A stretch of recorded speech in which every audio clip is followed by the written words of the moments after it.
are Smithsonian's Tools of Discovery. Strike a pose with us. And we're here to share a story with you all today. But before we share our story, we have to warm up something called our imagination. And to do that, we'll sing our imagination song. And it goes like this. 1, 2, 3. Honk, honk, beep, beep. I'm driving my imagination down the street. When you see me coming your way, get your imagination, let's play. One more time. Honk, honk, beep, beep. I'm driving my imagination down the street. When you see me coming your way, get your imagination, let's play.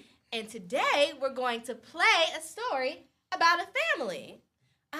But to play a story, we're gonna need characters. Okay, I'll play the papi. I'll be the mommy. I'll be grandma. And I'll be the little girl, Michaela. How old is Michaela? Michaela is 4 years old. In our stories, we like to sing songs. And for this story, we're going to sing this song. It sounds like this.